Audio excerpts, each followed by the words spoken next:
আসসালামু আলাইকুম দর্শক, আশা করি ভালো আছেন। আজকে আমি আপনাদের সঙ্গে আলোচনা করব ভিভোর নতুন একটি স্মার্টফোন নিয়ে। বর্তমান সময়ে মার্কেট পজিশনে ভিভো তাদের নতুন একটি স্মার্টফোন লঞ্চ করেছে, ভিভো Y21D ফোনটি। ভিভো Y21D ফোনটি সর্বপ্রথমে কিন্তু মালয়েশিয়া মার্কেটে লঞ্চ করেছে। তারই ধারাবাহিকতায় বাংলাদেশ মার্কেটেও ফোনটি লঞ্চ করেছে। তবে ফোনটি লঞ্চ করার পর থেকেই অনেকেই অনেক রকম মন্তব্য করেছে। কেউ বা বলেছে উপরে ফিটফাট ভিতরে সদরঘাট, আবার কেউ বা বলেছে বাজেটে সেরা ব্যাটারি ব্যাকআপ।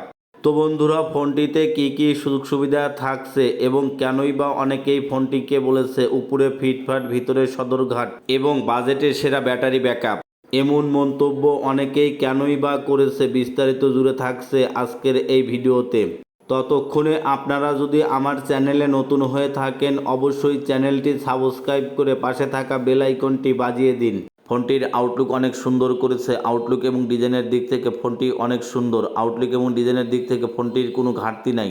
আউটলুক এবং ডিজাইনের জন্যই অনেকেই বলেছে উপরে ফিটফাট ভিতরে সদরঘাট। ফোনটির নিচের অংশে টাইপ সি পোর্টের charging system, 3.5 mm audio Jack এবং সিঙ্গেল স্পিকার ব্যবহার করেছে। সিঙ্গেল স্পিকার ব্যবহার করলে ফোনের সাউন্ড কোয়ালিটি সুন্দর হবে, কারণ সিঙ্গেল স্পিকারের পাশাপাশি ফোনটিতে 150% প্লাস ভলিউম আউটপুট করিবে।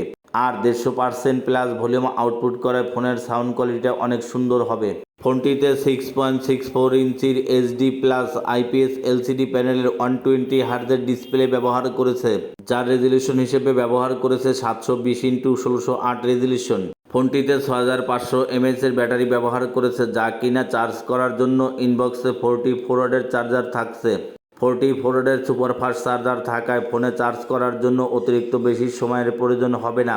ফোনের চার্জ অনেক দ্রুত এবং অনেক ফাস্ট হবে, কারণ 6500 mAh এর ব্যাটারি 44 ওয়াটের চার্জার দিয়ে ফুল চার্জ করার জন্য অতিরিক্ত বেশি সময়ের প্রয়োজন হবে না। তাই অনেকেই 6500 mAh এর ব্যাটারি ব্যবহার করায় বাজেটের সেরা ব্যাটারি ব্যাকআপ বলেছে। ফোনটিতে আইপি রেটিং হিসেবে IP68 এবং IP69 এর সুযোগ সুবিধা থাকছে। IP68 এবং IP69 এর সুযোগ সুবিধা থাকায় ডাস্ট অ্যান্ড ওয়াটারপ্রুফের সুযোগ সুবিধা থাকছে। ডাস্ট অ্যান্ড ওয়াটারপ্রুফের সুযোগ সুবিধা থাকায় ফোন 1.5 মিলিমিটার পানির নিচে 30 মিনিট থাকলে ফোনে পানি প্রবেশ করিবে না। পানি থেকে ফোন সুরক্ষা থাকিবে এবং পানির নিচেও যদি আপনি এই ফোন দ্বারা ফটোশ্যুট করিতে চান, সেক্ষেত্রে অনায়াসেই ফটোশ্যুট করিতে পারিবেন পানির নিচেও। এবং ভেজা বা ঘামানো হাত দ্বারা যদি ফোনে টাচ রেসপন্স করেন, সেক্ষেত্রে টাচ রেসপন্সের কোনো প্রবলেম হবে না। ভেজা বা ঘামানো হাতেই টাচ রেসপন্স অনেক ভালো পাওয়া যাবে।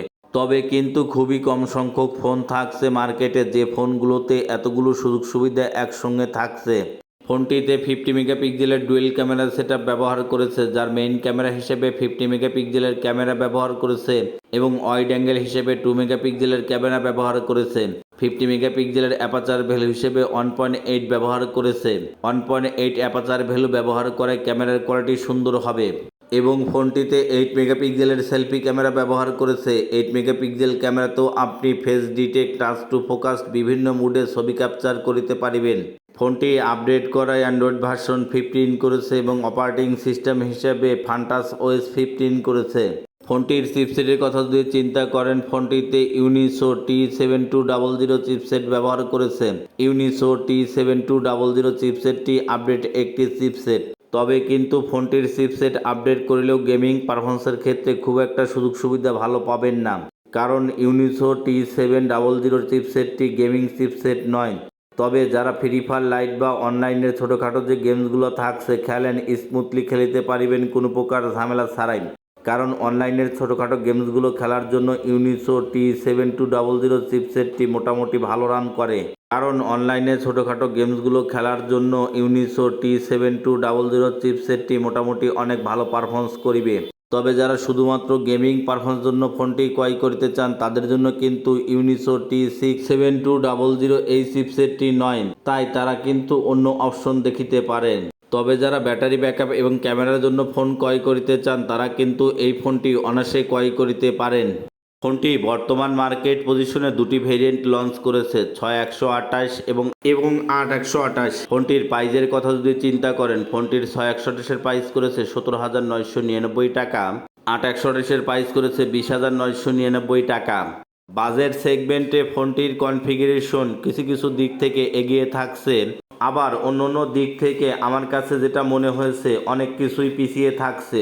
আপনাদের কাছে ফোনটির কোন কোন কনফিগারেশনগুলো এগিয়ে থাকছে এবং ফোনটির ওভারঅল কনফিগারেশন আপনাদের কাছে কেমন লেগেছে অবশ্যই কমেন্টে জানাতে ভুলবেন না।